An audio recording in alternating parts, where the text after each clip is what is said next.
सुप्रभात देवियों और सज्जनों, मैं कर्नल सोफिया कुरैशी और मेरे साथ विंग कमांडर व्योमिका सिंह आज आपको 6 से 7 मई 2025 की रात 1:05 से 1:30 बजे के बीच भारतीय सशस्त्र बलों द्वारा अंजाम दिए गए ऑपरेशन सिंदूर के बारे में जानकारी देंगे। ऑपरेशन सिंदूर 22 अप्रैल को पहलगाम में हुए विभत्स आतंकवादी हमले के शिकार मासूम नागरिकों व उनके परिवारों को न्याय देने के लिए लॉन्च किया गया था। इस कार्रवाई में 9 टेररिस्ट कैंप्स को टारगेट किया गया और पूरी तरह से इसे बर्बाद किया गया। पाकिस्तान में पिछले 3 दशकों से टेरर इंफ्रास्ट्रक्चर का निर्माण हो रहा है। इसमें recruitment, indoctrination centres, training areas व लॉन्च पैड शामिल थे, जो पाकिस्तान और पाक अधिकृत जम्मू कश्मीर POJK दोनों में फैले हैं।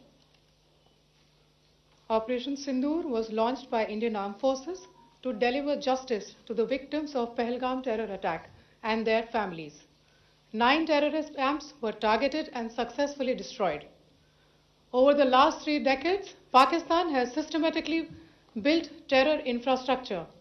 It is a complex web of recruitment and indoctrination centers, training areas for initial and refresher courses, and launch pads for handlers.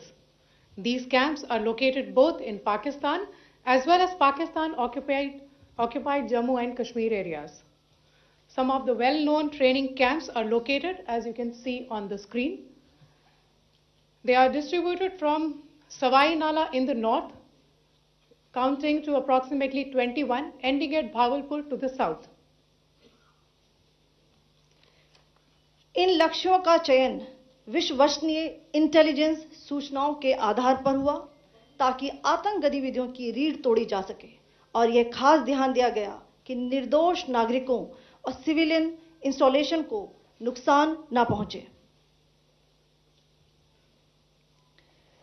The selection of these targets for Operation Sindoor was based on credible intelligence inputs and role of these facilities in perpetrating the terror activities. The locations were so selected to avoid damage to civilian infrastructures and loss of any civilian lives. This was done with due diligence, and the camps selected for targeting and their engagement will now be shown to you one by one. POJK के target आपको बताना चाहूंगी। सबसे पहले सवाई नाला camp Muzaffarabad, जो कि POJK के लाइन ऑफ कंट्रोल से 30 किलोमीटर दूर है। यह एक लश्कर तोयबा का ट्रेनिंग सेंटर था। 20 अक्टूबर 2024 सोनमर्ग, 24 अक्टूबर 24 गुलमर्ग, 22 अप्रैल 2025 पहलगाम, इन हमलों के आतंकियों ने यहीं से प्रशिक्षण लिया था। सैयदना बिलाल कैंप मुजफ्फराबाद, यह एक जैश ए मोहम्मद का स्टेजिंग एरिया है। यह हथियार, विस्फोटक और जंगल सर्वाइवल ट्रेनिंग का केंद्र भी था। गुलपुर कैंप कोटली, यह LOC से 30 किलोमीटर दूर था। लश्कर तोयबा का बेस था, जो रजौरी, पुंछ में सक्रिय था। 20 अप्रैल 2023 को पुंछ में और 9 जून 2024 को तीर्थ यात्रियों के बस हमले में यहीं से आतंकी को ट्रेन किया गया था।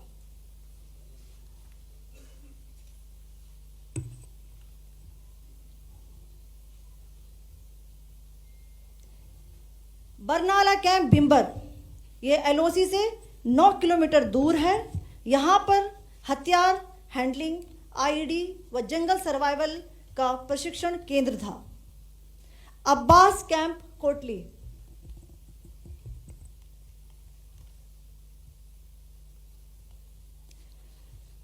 यह LOC से 13 किलोमीटर दूर है। लश्कर तोयबा का फिदाइन यहां तैयार होता था। इसकी कैपेसिटी 15 टेररिस्ट को ट्रेन करने की थी।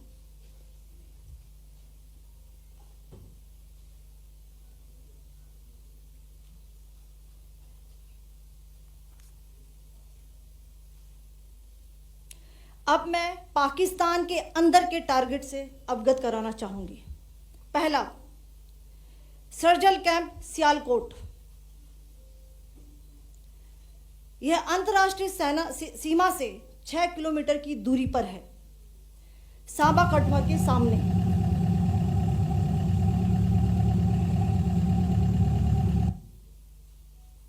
मार्च 2025 में जम्मू एंड कश्मीर पुलिस के 4 जवानों को की जो हत्या की गई थी, उन आतंकवादियों को इसी जगह पर ट्रेन किया गया था।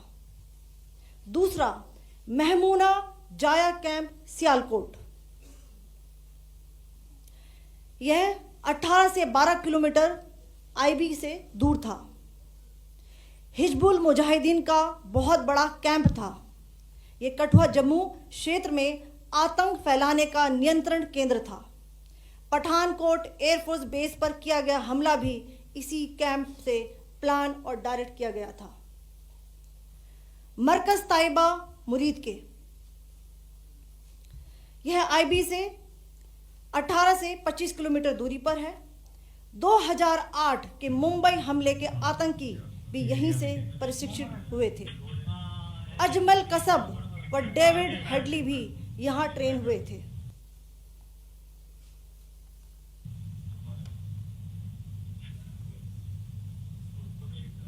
आगे दूसरा है।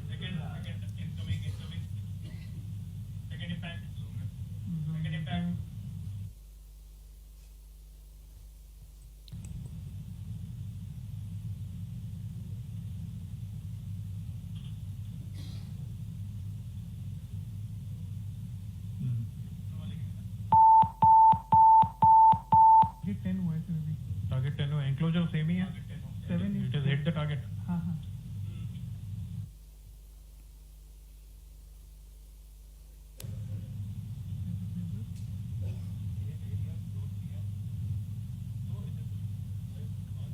आ गया था इम्पैक्ट।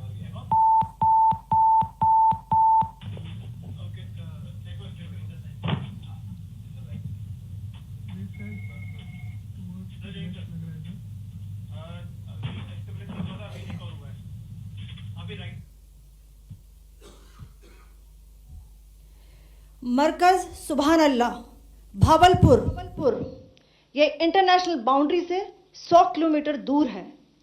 जैश ए मोहम्मद का मुख्यालय था। यहाँ पर रिक्रूटमेंट, ट्रेनिंग व इंडोक्ट्रिनेशन का केंद्र भी था।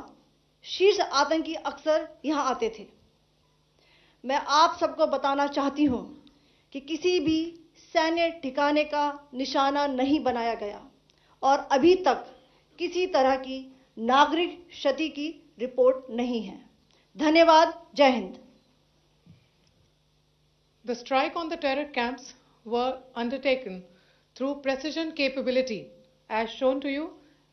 A niche technology weapons with careful selection of warheads was ensured so that there will be no collateral damage. The point of impact in each of the target was a specific building or a group of buildings. All the targets were neutralized with clinical efficiency, and the results reiterate the professionalism of the Indian Armed Forces in the planning and execution of their operations. No military establishments were targeted.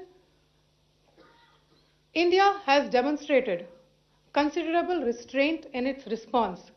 However, it must be said that the Indian Armed Forces are fully prepared to respond to Pakistani misadventures, if any, that will escalate the situation. Jai Hind, and thank you very much.